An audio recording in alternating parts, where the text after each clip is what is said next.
Welcome to the Awaken Beauty podcast. I am Cassandra, your biofeedback practitioner and clinical hypnotherapist. And today it is such a delight to bring on a message and a mission that is so near and dear to my heart. And, I truly believe, although sometimes challenging to be fully present and to truly feel, that the joy of life truly is the discovery of who we uniquely are and how we express and share it within the world. And you are and always have been whole and the source of your own happiness. But as we venture through life and set foot to our path and the individuation process, we often give our power away. And all desires arise from the belief that we are in lack or broken, and that something outside of us is needed in order to be whole. So, where do we turn?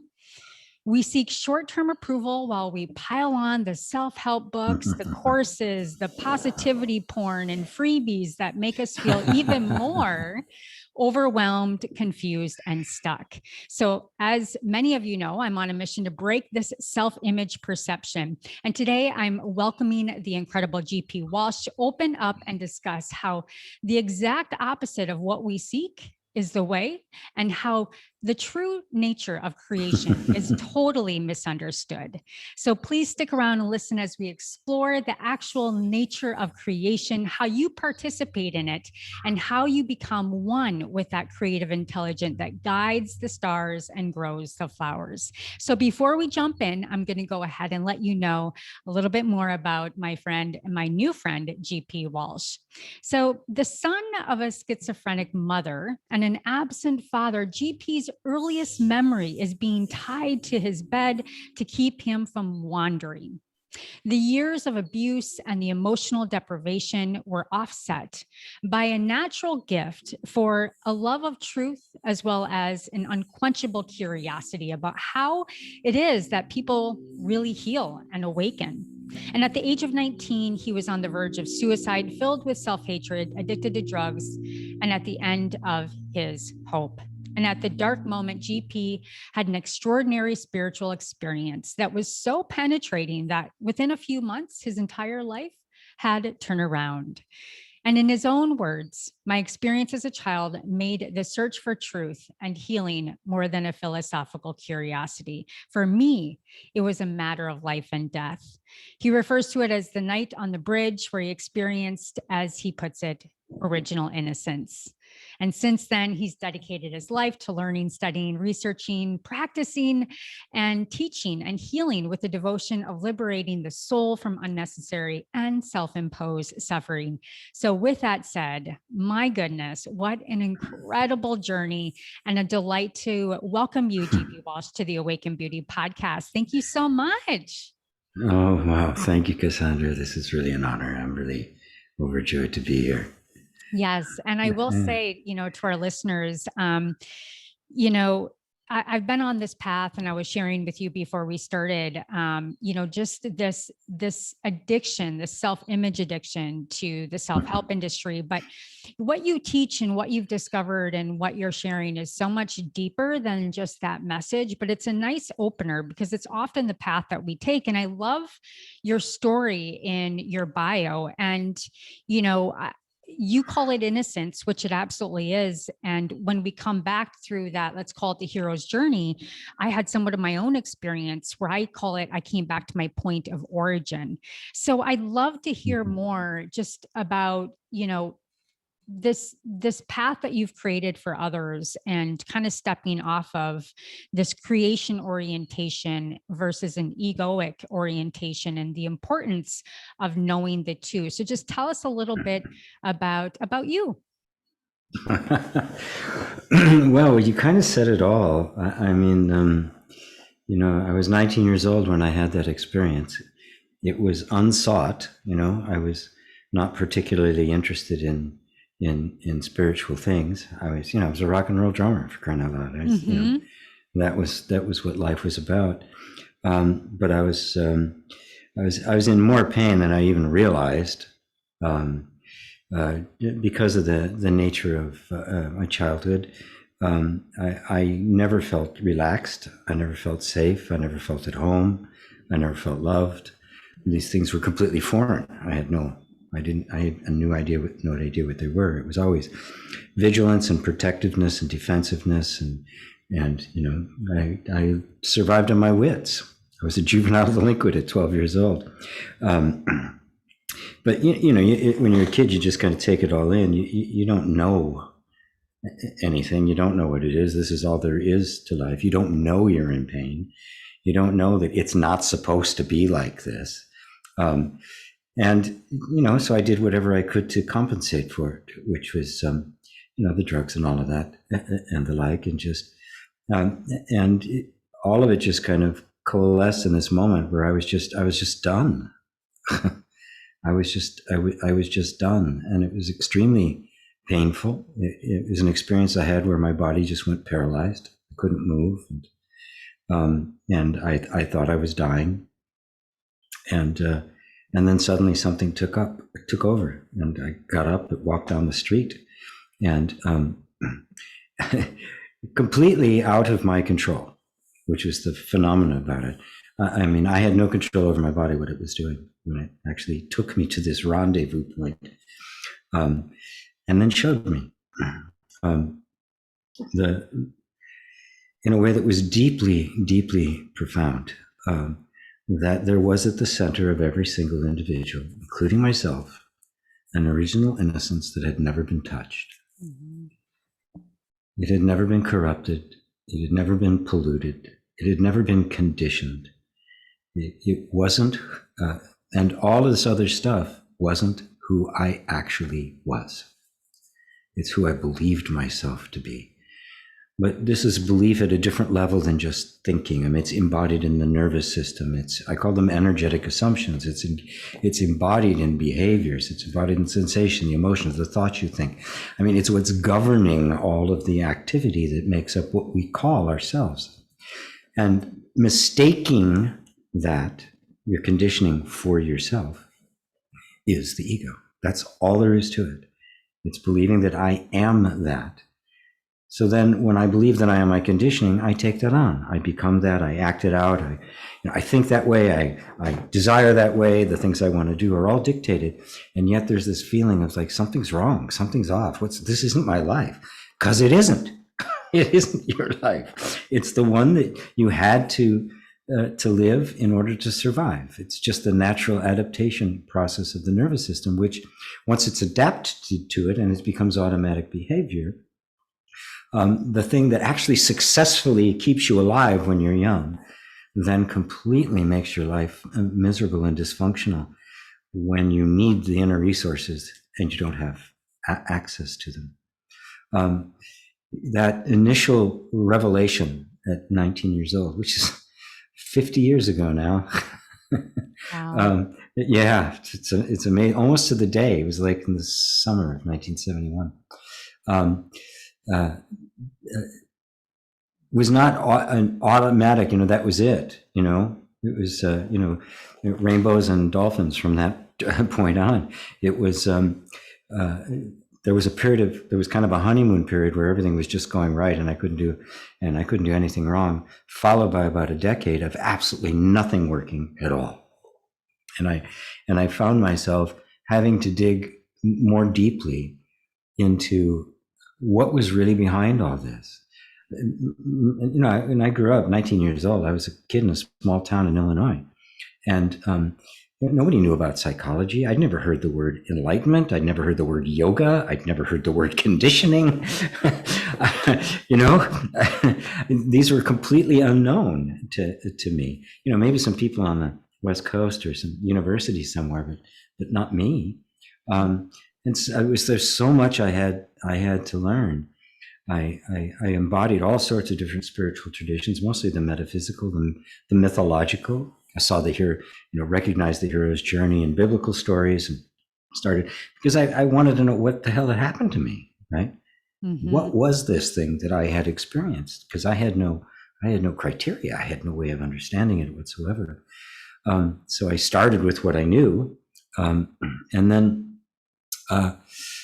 Eventually it began to, I kind of ran out. I was a biblical scholar. I mean, I had access to all sorts of reference books, and I knew it meant what the history was, where it came from, what the different words meant, completely from a mythological point of view. It was not a historical book to me. It was a profound story of myth, right? And not myth as false history, myth as stories to represent transcendent truths that cannot be put into words. And that had run its course. I'd done some stuff. I became a healer at it. I kind of mastered the whole territory, and it still wasn't enough. Something was missing, and I still knew it. Right? I said, okay, got to keep going. And that was a period of time. It was, looking at all the psychology of Gestalt and abreactions at the time. At that time, the process for a trauma release was as traumatic as the trauma. It was really some heavy stuff. Yes. But it's gotten much, much better and much simpler since then. But that's when I began to understand the psychology of it and conditioning and what happens with the child. And a very profound book by a woman named Alice Miller called The Drama of the Gifted Child. Which is not a well-known book, but I ran across it, and it kind of explained how the gifted child is every child, the gift by which the child manages to survive, sometimes in incredibly hostile environments. And I started to understand how this whole thing works. And that was inner child work and all this stuff. we tried to learn it and did all that, and it's like, okay, it's still not enough. What's missing here? Right? I did men's work. I did men's initiation rituals. I mean, you name it, I did it. And then it was in the 90s, and I read a book. I read part of a book by Wayne Dyer, and I know he's really great and all, but I just was never that into him, right? But I read this one book called Your Sacred Self. I read about half the book, and in it he had this quote there from this Indian teacher, Nisargadatta Maharaj. Mm-hmm. And I read that. Something about it struck me. I never finished the book. I never read anything else after that. But one day, probably 2-3 months later, I'm walking down near Union Square in the East-West bookstore, walking to the East-West bookstore, and out of the corner of my eye, I catch this spine on a book that goes, I Am That. And that was the book that he had quoted.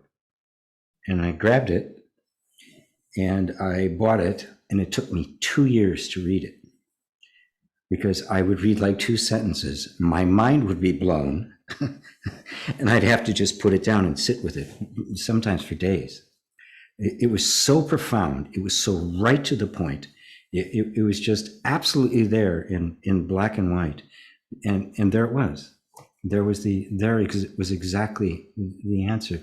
It brought the entire thing together for me, which is the Advaita Vedanta tradition, which then led me to explore Zen, which is of the same essence. And it was from there that the final piece to the puzzle finally came together. And I could see the relationship with the conditioning. I understood what it meant. And suddenly there was just this wisdom that just kind of, it's all I can, descended. I mean, it was like I could no longer identify as anybody in particular. I was just the flow itself. And it just never left at that point. So that's the best way I can try to describe the whole experience that led me to this place. And it, very naturally, when you see something like that, you touch a deeper kind of peace, a deeper kind of happiness. And it's not like all my problems went away. Yeah, that's just the beginning. It was like suddenly, but there was somebody else there that was in the presence of these. And I realized that I'd found this really primary key. And so then the mission was how to take this and bring it down to a process by which I could actually take somebody from pure identification with their conditioning, having no idea who they are, right, to this place where they were open to the possibility of being being beyond what you could possibly imagine you are, way beyond the body experience, beyond time itself. And that process is what I called inner reconciliation. And it turned out to be exactly the opposite of what I thought it was. So all these processes, and I love the fact we're talking about self-help and positivity porn. Yes. I love that. I'm going to steal that one from you. That's such a great line. It is. It's so, I love your story. And GP, I have to say, it's so unique as you talk. We are all such mirrors to each other, and you're really a beautiful mirror to me right now, and even my own experience. And I think that this is not to over spiritualize things when I say this, but I feel as though we're really coming into this time of time and space where we're kind of putting down the old ways of seeking truth. And much like your story, I became the Bible study women's teacher and facilitator, and I needed to go find more information. And so I would go in other areas and try to bring deliverance to these individuals. But in reality, and I just kept going down the hypnotherapy. I also came across my own self-realization with Wayne Dyer. And it's really interesting you say that, because it was actually his book that attuned me, and I actually had an out-of-body experience. And I used to skip school. And I used to just go down to the park and I used to read his book. There's a spiritual solution to every problem.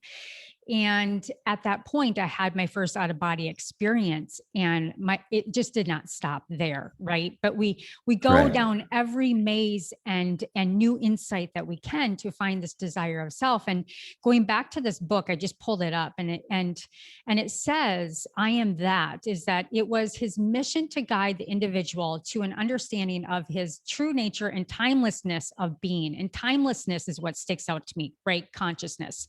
He taught that the mind must recognize and penetrate its own state of being, not being this or that, or here or there, then or now, but timeless being.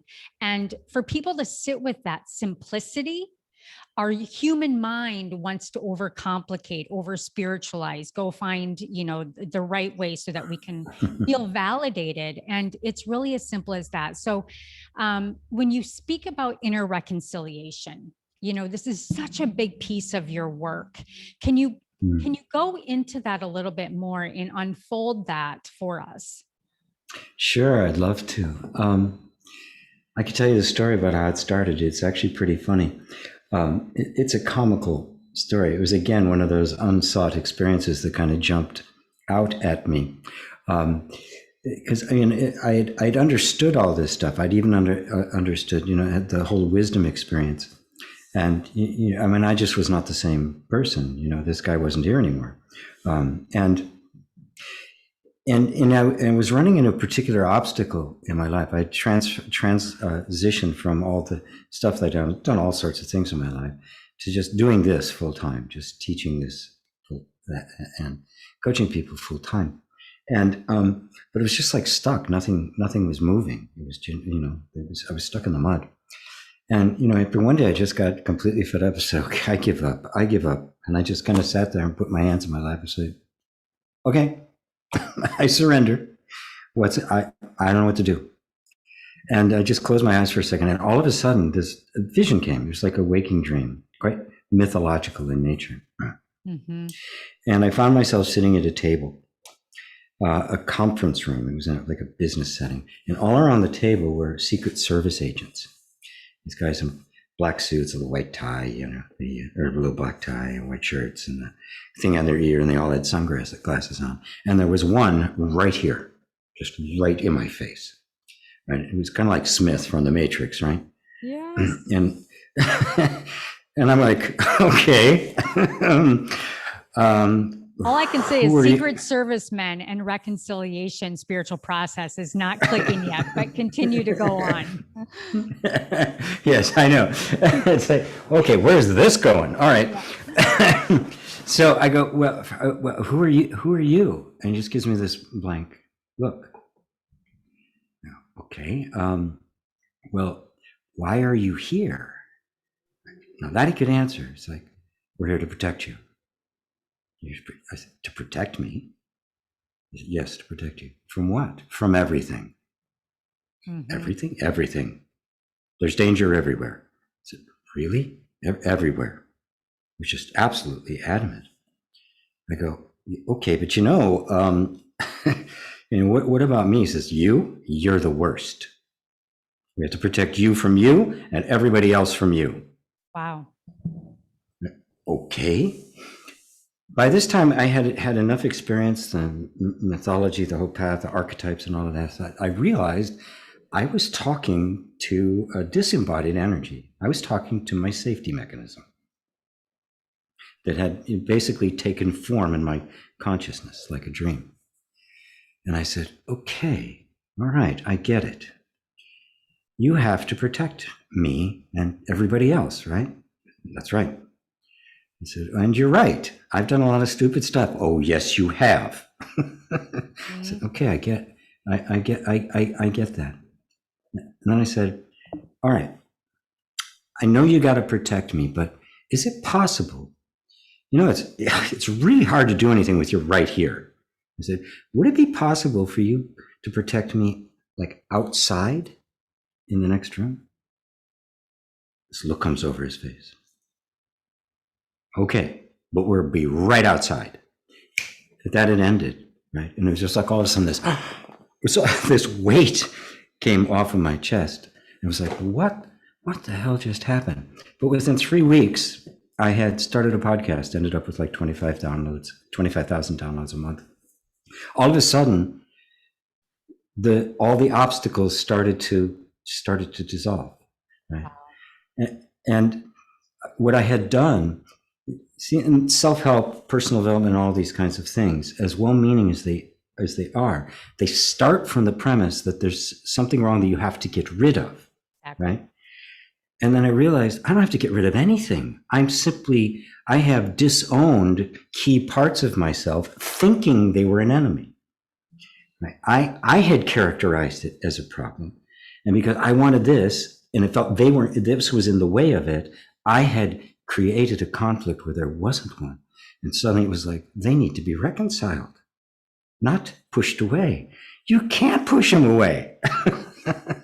How can you? It's like trying to get rid of your hand. You can't do it. That's where the resilience, and or I should say, the resilience gained from overcoming the resistance, right? There's this consistent resistance that we experience, and that's the agitation of the spirit. That's also the thing that wants us to push a little bit further to figure out what the hell it is that we have to do to get rid of this thing gnawing at us. But when you had that moment, that reconciliation moment of that all parts are you, your past is you, but they don't define you, you then become the creator, and you stop orientating yourself with having to fix or go figure it out or over spiritualize, and you become the creator of your life. And what you're essentially saying is that this was, I don't want to go down like the inner child work and like all the compartmentalized pieces of self, but it was an essence and an energy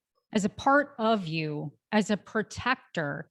And can you say a little bit more about the different aspects of these energies within each of us? Well, yeah, I mean, at a very fundamental level, anybody can grasp this. Look at your life, and every time you've had to make a decision that you've had to struggle over, look at it more closely, and you will find that it's always been some kind of conflict between freedom and safety. And what we've done is we take the side of the freedom. I've got to, and then suddenly the self-protection becomes an enemy. It's not, right? You made it an enemy by trying to push it away. It's actually a natural part of you that you can't do without, and you wouldn't want to, right? How do you reconcile the two? Well, sometimes I will say, with a lot of people, I say, okay, you feel that resistance? Ask the resistance, what are you protecting me from? And immediately something inside shifts, because you've you've stepped out of the creator of the conflict. Yep. You've stepped into the place of the heart, place I call the peacemaker, right? You have no agenda. You're not taking sides, right? Yeah, this desire is there. And sometimes people can't own their desires, which is another part of the equation. In order to get rid of the pain of the resistance, we suppress the desire. But if you can let both of them be there, which can be uncomfortable, this will happen. Because they're not at war with each other. You created the war by taking sides. You're playing favorites, and so that's the most essential one, right? And then beyond that, and that schism between safety and freedom, where you could say conforming to the tribe and being your authentic self, it happens at a very young age. That's the disconnect from the soul. The thing that resolves that and keeps everything solid and keeps you from killing yourself off or going crazy is the sense of self, is the ego, which is another level of it. So now you've got this closed system that's working, it's functional. These things have some kind of an equilibrium, although nothing's really working, but it's stable enough to survive, right? But then there's other aspects of yourself. There's the aspect of the heart. There's an aspiration that goes beyond mere desire, right? Everybody has inside of them desire to know who they are, to transcend the merely instinctual, the merely animal, to kind of, it's symbolized in Kundalini Yoga as the snakes coiled up the center line, right? And the first three chakras and the other three chakras and the heart in the middle. It's not what people think it is. It's a mythological or metaphorical representation. The snake is the symbol for immortality because it sheds its skin. And so in the energy of the heart, we shed the skin of the animal nature and emerge into our spiritual potential, really, from time to the timeless, the cross symbol. There's so many images that represent this, but all of those aspects represent you. The chakras are archetypal; they're archetypes as well.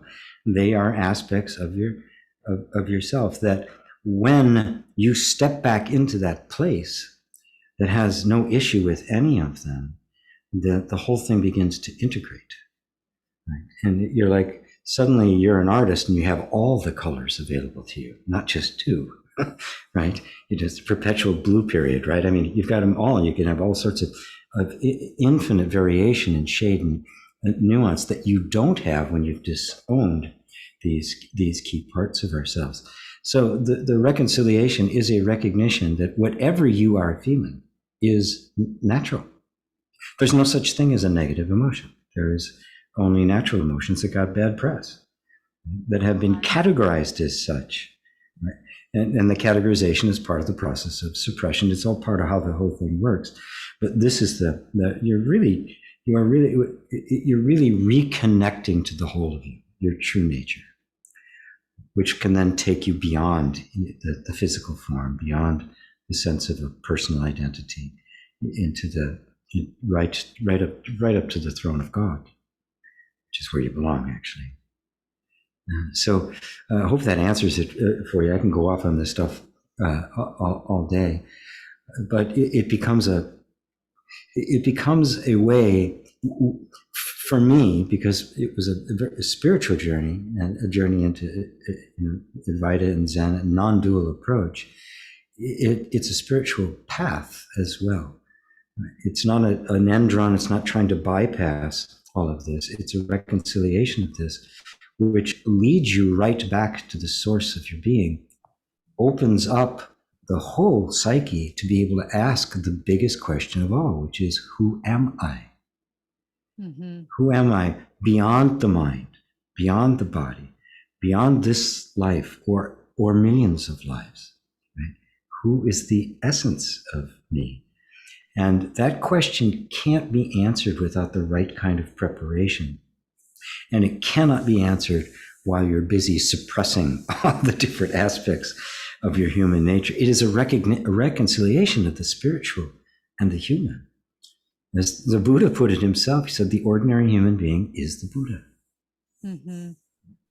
Yeah, it's so beautiful. I love how you wove that together. I also loved the symbolism of the snake and how we shed these identities that we pick up. And Yes. I think a lot of time, within the spiritual and the self-help worlds and industry, we focus so much on the subconscious mind and how the subconscious mind is in control of you and all of these things. And I would still align that even with what you're speaking about, right? And the chakra systems and how we get stuck on that lower part of needing safety and our root is not established. And so speaking of reconciliation, how does one know when they can stop that vigilance and that search? I know for me, I'm curious. I honor innocence. I honor curiosity. I understand there's also fragments in our life that is stressful and trying to take our attention away.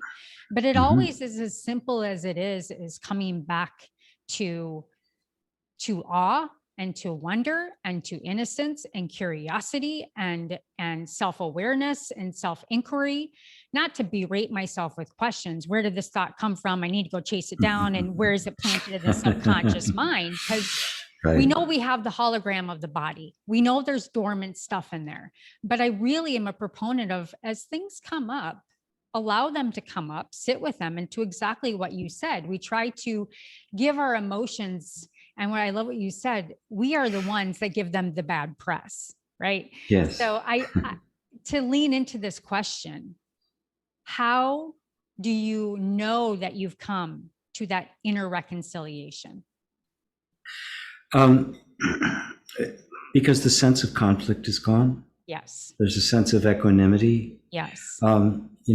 People talk about great spiritual experiences and stuff, and they go, GP, how do you know somebody's on the path? I said, are you more patient? Are you more compassionate? Are you slower to react? Are you more thoughtful about things?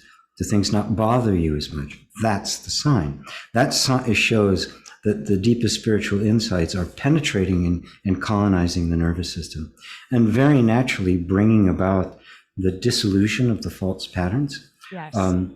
Without a struggle, this doesn't have to be a witch hunt, right?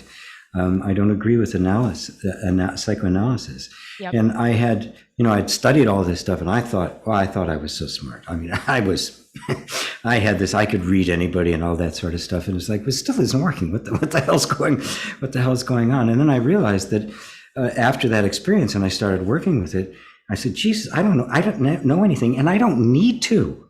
Absolutely. Right? The energy, I don't need to try to find out what the originating event was. The energy knows. It already knows. All I have to do is ask it. Right. And if it wants to tell me, it can tell me. If it doesn't want to, fine. I don't even care about knowing it. What do you need to release this? Right? And what I found is that the number one thing is, the whole point behind inner reconciliation and everything I do in it is to create the inner environment of safety.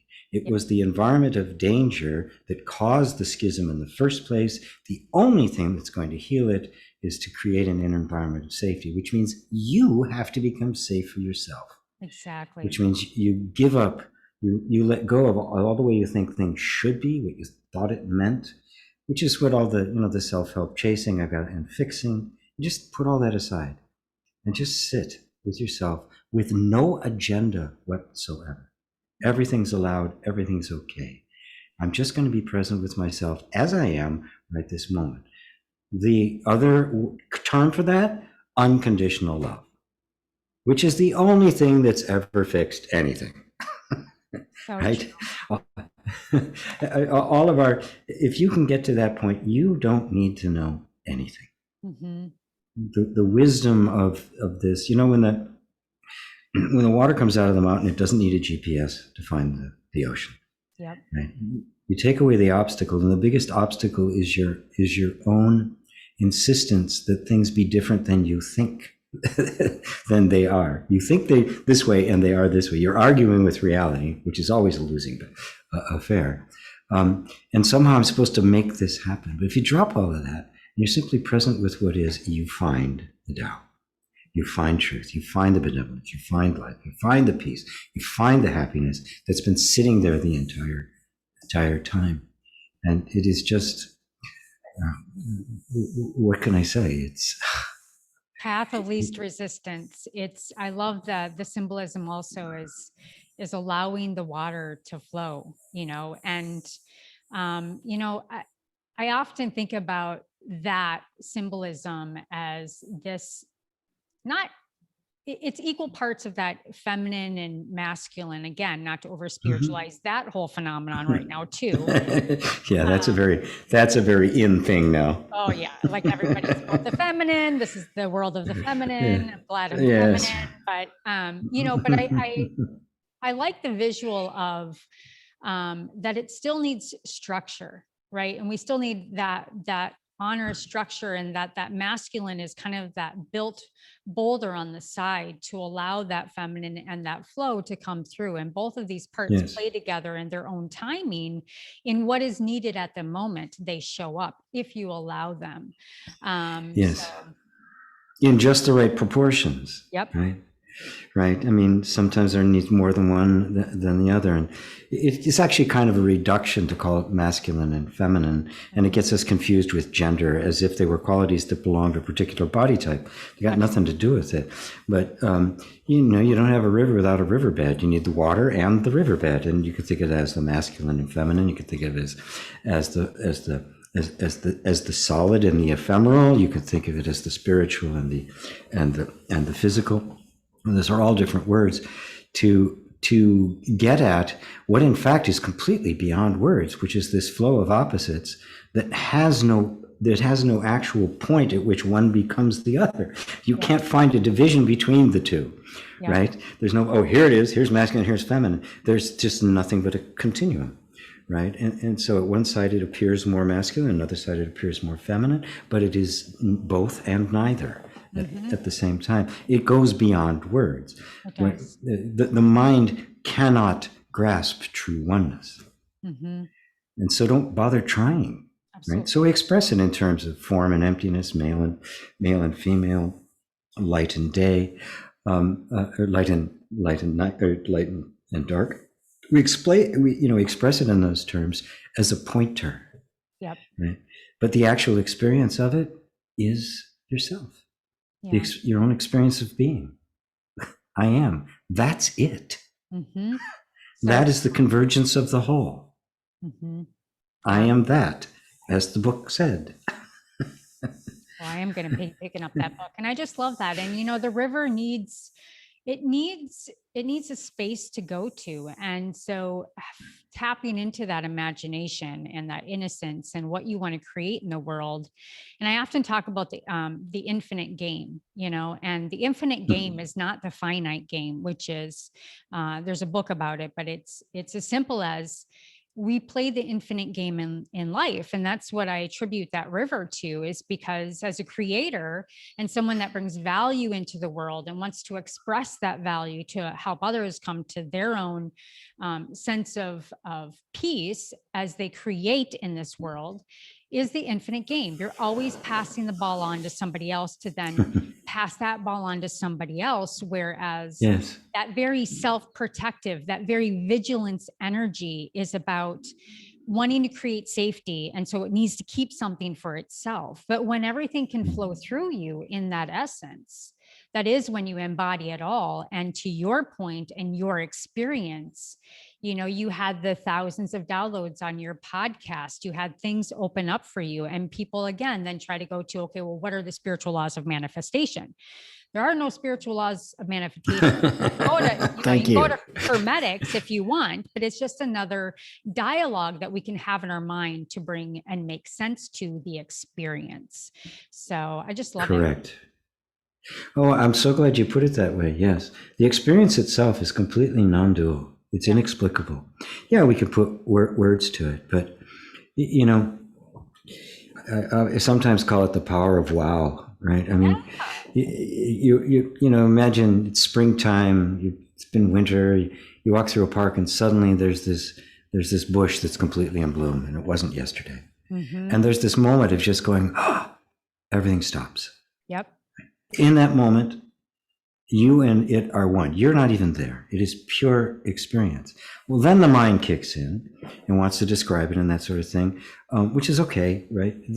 That's what it does.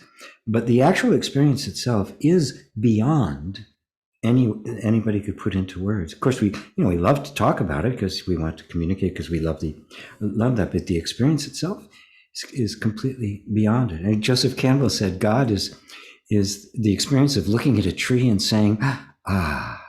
Yeah, love that. And nature knows no time. It just is, right? And so knows no time. Yeah. Knows no work. Knows no real desire. It has no sense of past or future. It just is. Mm-hmm. And so are you. Mm-hmm. And that's why the very first thing I do whenever I start with reconciliation is I start with body awareness. I call it the yoga of allowing. That's simply being present with your own body and how it feels.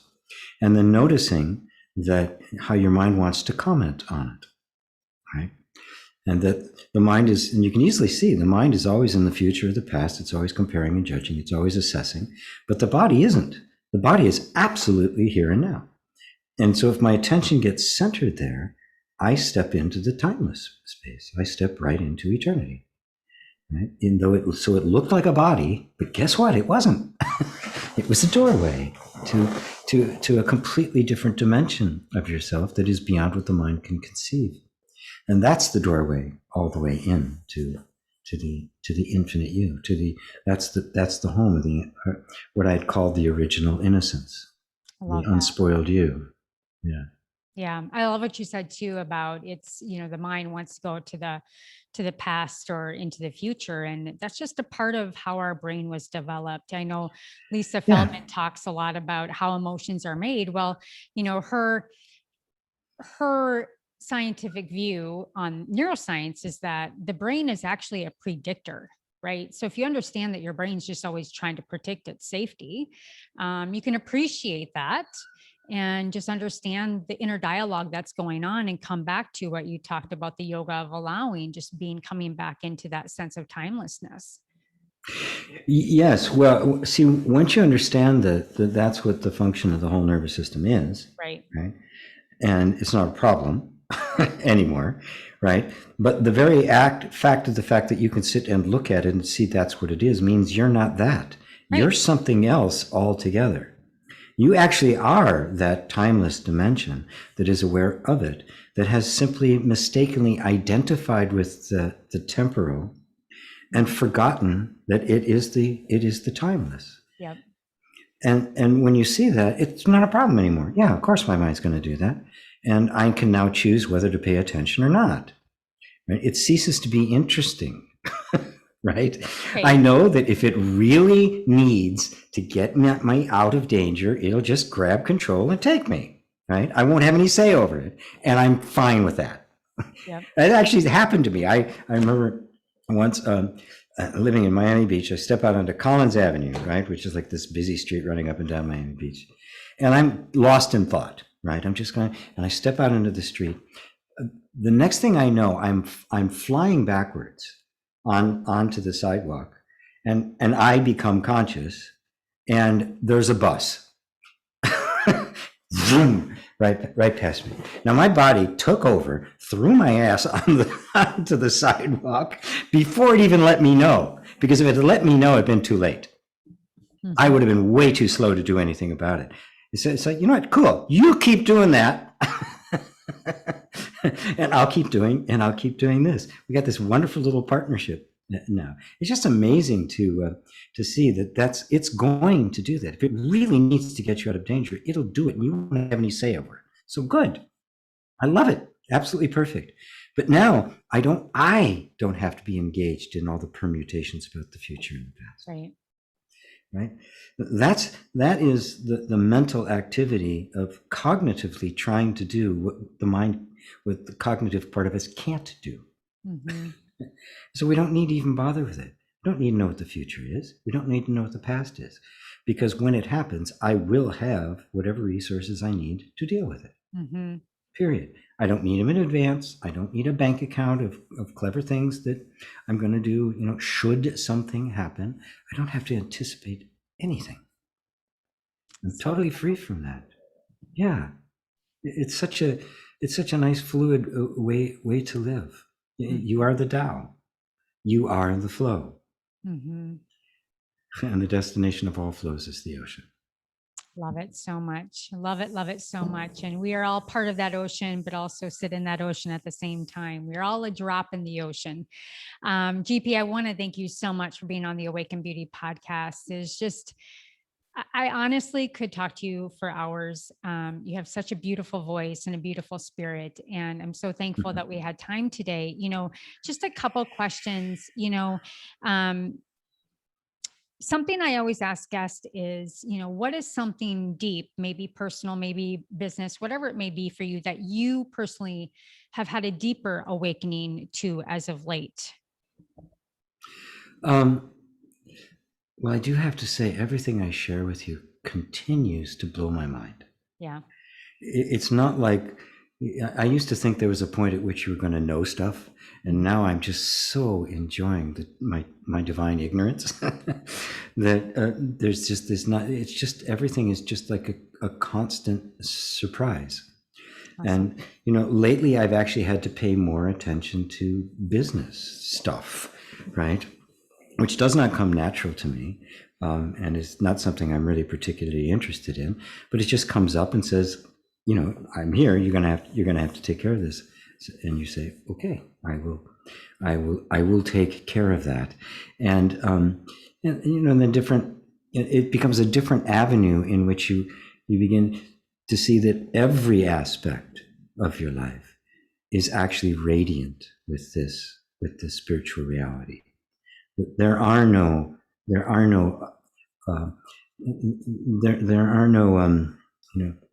juvenile delinquent nephews that you want to try to send off to the hall. They all belong here, right?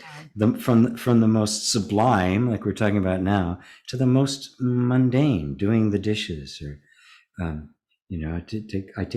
don't actually use my dishwasher. I love to do it by hand. I love to feel it. Yes. So there's no point at which it. There's a point at which the suffering ends, and there's no need to get anything. Yep. But then the unfoldment of you is just ending. Life doesn't become about acquiring or gaining. It becomes about sharing you, which are of such infinite depth that you never run out of you. You never run out of things. The universe the truth is inexhaustible. And so life becomes like a child. Everything becomes brand new every single moment. It just becomes lit up. Yeah. So I hope that answers your question. That's the best I can do. Oh, it so does. It so does. And it's again, you do such an incredible job of bringing it back to simplification and available to all. And so I really appreciate that. Something that you and I had talked about, and I really want you to share is, I'm going to tell you, you age very, very well, but it is time that you continue to get your good works out into the industry. And speaking of business, I will be sharing the show notes and the links, but you do a 2-hour Q&A on YouTube every Sunday. So I'll go ahead and leave that link. You also, I wanted to bring precedence to the course that you currently have right now, and that you're going to be really extending mentorship, I would call it, to those in July. So maybe we can just end by you sharing that experience for those that want to join us, and you, because I'm going to be in it, and then we'll. Wonderful. Sure. Well, inner reconciliation, as I said, I felt I needed to bring it down to a teachable process, right? Something that was really approachable, that somebody could start knowing absolutely nothing, maybe even just their first experience with like personal development or spirituality or meditation or any of it, and take them all the way to the point where they were prepared for the deepest awakening. And when an awakening takes place, what to do then, how to integrate the depth of knowledge that can happen as it begins to permeate your everyday life, because it's not two. You can't separate the two, right? This is not the path of the monastery, right? This is the path of engagement in everyday life. This is the path of the bodhisattva in Zen, which is an engagement in everyday life.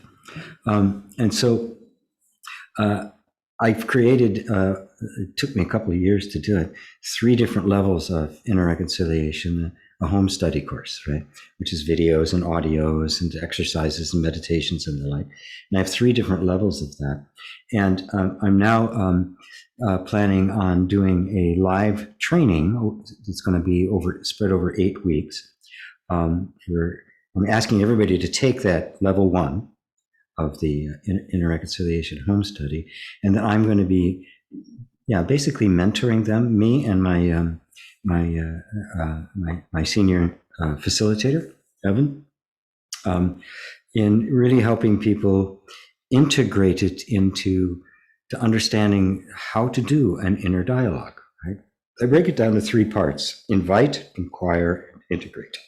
The inviting being meditation, allowing, just being present with yourself, right? Creating that space, inner space of reconciliation. Then take it into inquiry, which is like I did with the Secret Service guy, right? Why exactly? Why are you here? What are you protecting me from, right? And opening that up to a real appreciation of the incredible power that is the human energy system and the power of the manifest world. And then finding how that very naturally integrates all by itself into the system. But I'm gonna be personally with Evan bringing people through that, so they get to have a direct experience of it with enough consistency that it starts to sink in. It's called Foundations for Facilitation. The idea being I'm trying to prepare the ground for the next generation of the practitioners of it, the facilitators of it, and eventually people who can teach it, right? So beautiful. Thank you for that. Yeah, absolutely. Yeah. I know that many will be interested, and I can't thank you enough. You are such a delight, and just you're so clear, but so deep and so mysterious at the same time. So I really appreciate you. And we were live on Clubhouse today. We were live on my Facebook group, and live obviously here on Zoom. And so I'll go ahead and make sure that we get this all tidied up with all the links. And for you, my friend, I'm going to let you enjoy the rest of your Sunday. I appreciate you so much. And thank you, everybody, for joining the Awaken Beauty podcast. And until next time, as you know, stay sane, get sleep, and always bring your sexy back.